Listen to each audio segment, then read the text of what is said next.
Hello YouTube, I am back with the video that I've been promising you guys since I started this channel a little over a week ago. This is going to be about the stress function of Darkest Dungeon. The stress function, in case you're unfamiliar with the aspect of the game or just the game itself entirely, is a function in this game where the further on you go inside of a dungeon and through fights and the more damage you take and things like that, the further up a champion, I suppose is the term, the further up their stress bar will increase. And once it reaches 100, they have a very slight chance of, I can't recall the term, I think it's called virtue, coming out virtuous. It happens so rarely that I'm not accustomed to it. It's only happened to me twice. But they can do that and get a small boost, but the chances are overwhelmingly high that they will come out with something such as paranoia, fearfulness, hopelessness, selfishness, something like that nature, that will then leave them completely and totally crippled for the majority of the game. If you go on any forum where this site is discussed, or game, pardon me, where this is discussed, whether it's Steam or YouTube or Reddit or the Darkest Dungeon website itself, you're going to see people talking about this, and the chances are very high it'll be negative, because it is a controversial, I suppose would be the best term, function to the game. So what I'm going to do is I'm going to tell you guys what I do like about it, because I do personally enjoy the system, but I'm going to share with you guys the shortcomings, and I think there's no better way to do this, especially the shortcomings, than by playing a game with a team that I have previously been using that is entirely, sorry I mixed that up there, that is entirely stressed out, I suppose would be the best term. All four of these people have the crippling disorders that I was just talking about, which means it makes it so that they won't work as a team, they won't accept something such as healing, they'll flat out refuse to attack. Basically, it's like you're playing with a team of Pokemon that you don't have enough badges to control, and you're trying to beat the Elite Four. So, like usual, treat it like it's just a normal thing, maybe even over-prepare. Get everything I feel like I'll need, and then over-prepare a little bit, because this is a short one, so there's no reason for me to need all of these things, but I don't want to really lose these guys. I have actually upgraded them all to be level 2, which is the highest that I can get them at the moment in terms of their attack and defense, so I'm not going into this with the intention of failing, and I very well may be able to pull this out of the bag, but chances are very low of me winning through this thing unless I just get lucky and get one of those maps where it's like all empty rooms, which I actually was able to do while getting this team to completely stressed out, and I just backtracked until they were all stressed. So we're trying to explore 90% of the rooms, and it's just one big U-shape, so nowhere to go but down at the moment. Alright, first things first. Curious is the trap maker's art. Fuck. I actually forgot to get blight potions. See, we've been completely halted because he wants other people to carry him. This is the one that has... He's selfish, so just to go through real quick. My Crusader is selfish, my Hellion is fearful, he's paranoid, and she is masochistic. So, kind of briefly going through these as well as I can. Selfishness will obviously make him selfish. He'll go to get loot when he can. He'll just kind of like move himself to the front, make sure that he's always in the spotlight. Fearful, she'll hold everyone down. If there were people in my team that were not, I'll keep moving, that were not stressed, then the chances are decent that she would be increasing their stress. Oh, can't move because he's doing whatever he's doing.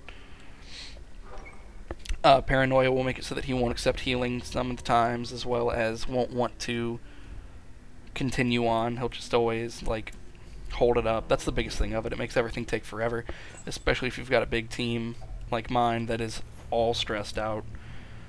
And it is a bit of a domino effect. Once one person is stressed out, the chances are very high that everyone else is going to follow. Especially, like, when someone gets to the point where they get one of the disorders, it normally... Oh, this is easy. It normally makes it so that they will give everyone a very large number of stress as well. Going through the fights. So she just marked herself. Literally, like, that's for whatever reason. I'm not sure why. Oh, well, never mind. As a masochist, she has made it so that they'll do more damage to her, because if anyone here doesn't know the term, masochists are people that enjoy pain. I don't even know it. I think she has an STD, I guess. You can see I'm being stopped from even playing right now while all of my people just cry about shit. So like I said... Ooh. The fuck? I have not seen that before. I'm normally able to kill these things super fast, so that's quite unfortunate. Shit. Double shit. I'm gonna try to take out the ectoplasms before they make more. I don't think that thing can make more, but...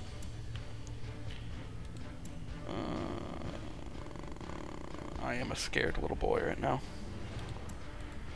Wicked Hack makes her, or not Wicked Hack, Breakthrough makes her a lot less useful, so.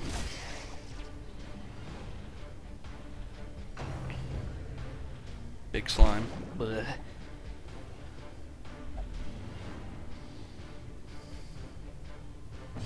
So it just completely skipped over him. That was supposed to be his turn.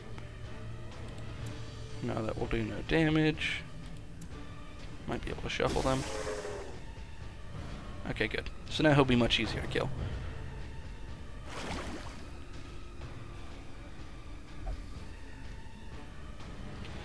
The only upside is that you don't have to worry about stress once everyone's completely maxed out, because they can't get any more stressed, so it does take it off. And I will say, this is going much better than it normally does for me, so I may be able to pull this out.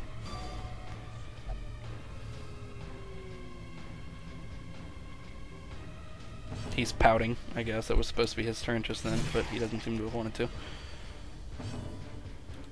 So it threw all of my turns out of order, which could be an issue, because sometimes, like say my bounty hunter was the person who needed to be first, then I could have marked and then had the other people go forth. Prodigious size alone does not dissuade the sharpened blade. He just won't shut up. My Crusader is very intent on letting everyone know that. At least promises success. It's unlocked, so no reason to use my key. It's trapped.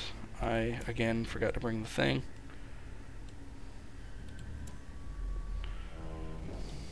Continuing forth. Nature herself, a victim to the spreading corruption, malformed with misintent. But to talk a bit about the pros and cons of the whole system. That's disgusting. To talk a little bit... Let me move, please. There we go. To talk a little bit, again, sorry to keep interrupting my own self, about the pros and cons of this system. I'll just go ahead and start off with the pros.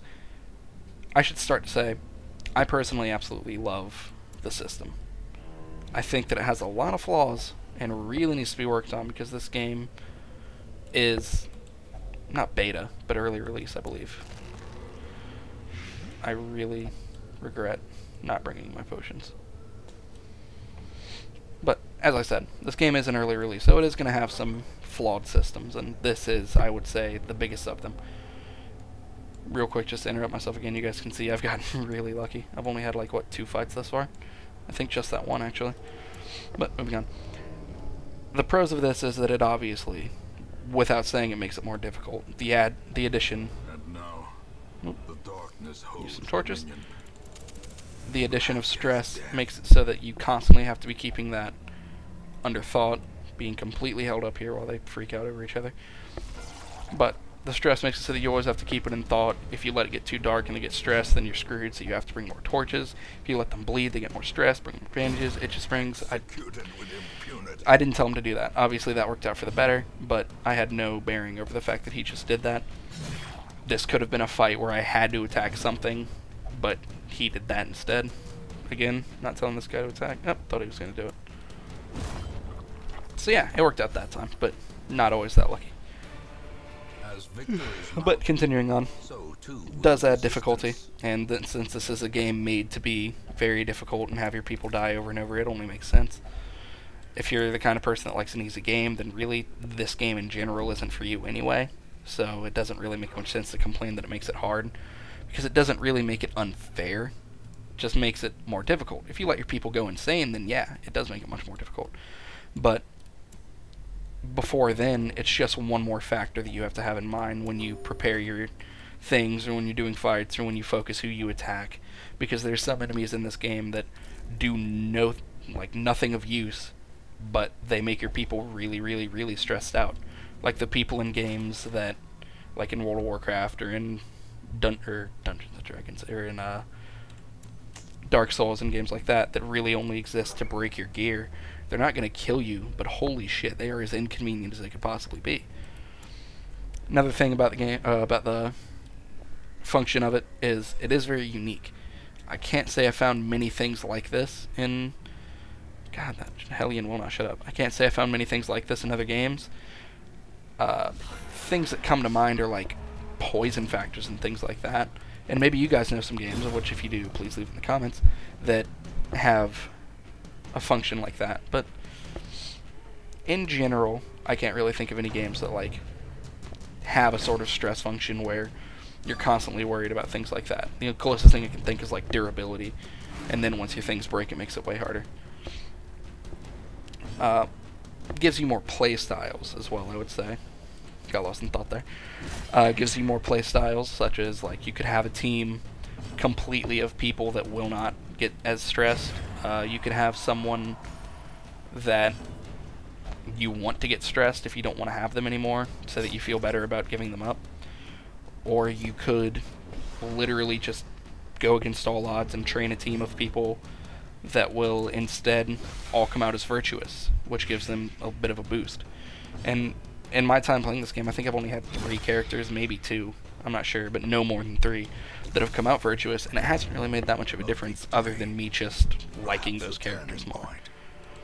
And it goes without saying, it's also realistic. Like, when you're playing games like Halo or Gears of War, or just any of those kind of games where like you're in a real situation where it's like you're fighting these crazy monsters and shit like that, and your people are just like, oh, you know, it's not a big problem, I'm just fighting a fucking giant gray monster from the center of the earth or some shit like that, then it makes no sense, so they just stare at it all stoically and just continue on. In this game, it affirms that the people that you're playing with and using on your team are just normal human people. Like, they're just people that came here to try to dispel the gloom and are getting overwhelmed, which is what you're warned will happen.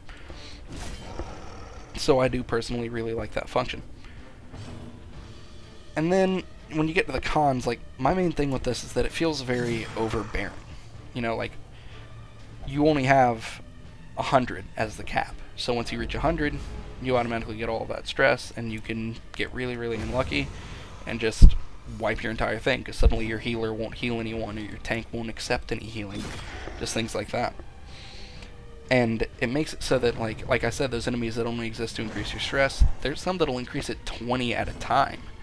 And since there are very few ways to reduce stress, or at least reduce a large amount of stress, it makes it so that you're getting all of the stress, but you can't do anything against it. Like, if my guys weren't already at max stress, that right there, getting double critted, would have increased all of their stress by a minimum of 10, I'm sure.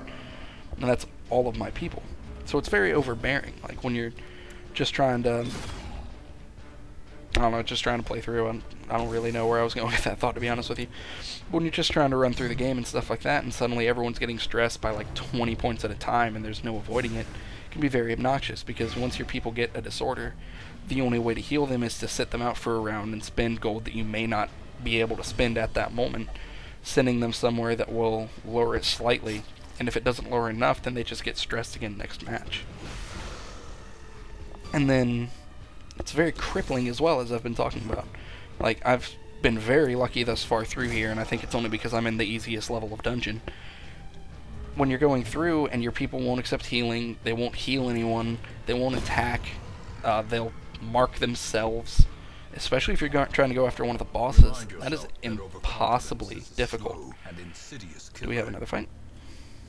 No, one more fight and then we're done.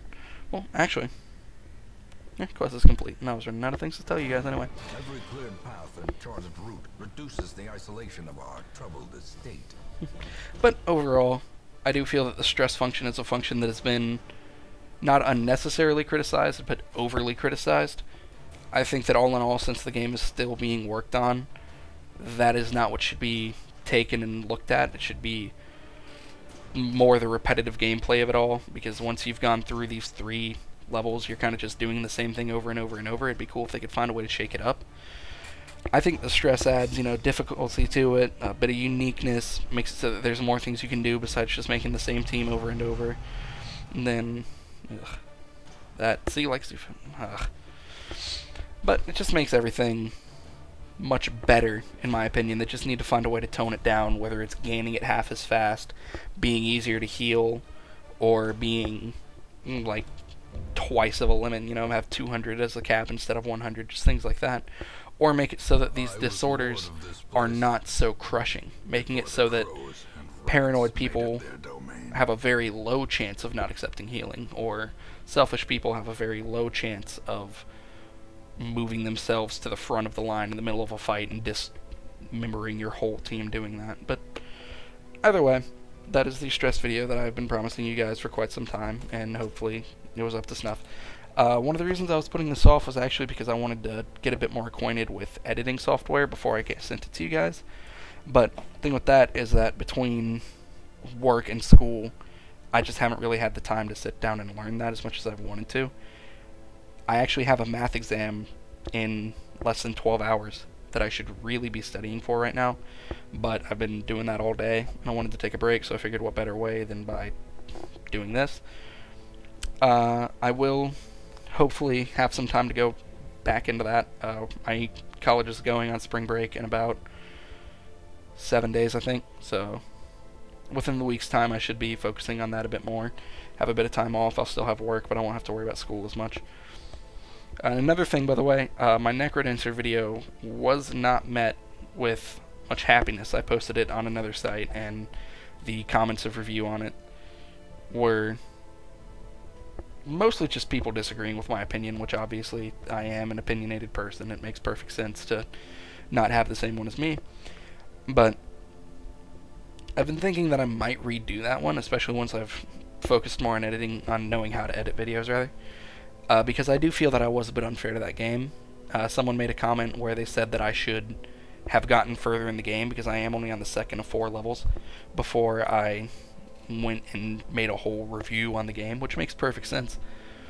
And overall, my reviews have been not quite negative, but a bit more critical than they need to be. So what I'm going to do is, after this, I have bought a game called Sunless Sea that was given overwhelmingly positive reviews, and decided to try that out. I was told it had great writing, which as a writer I myself personally enjoy that a lot, and series like Borderlands and all of those, so I went ahead and got that. I'm going to be doing a review of that very shortly. I've got 20-something hours logged on it already, and I've played through it quite a bit.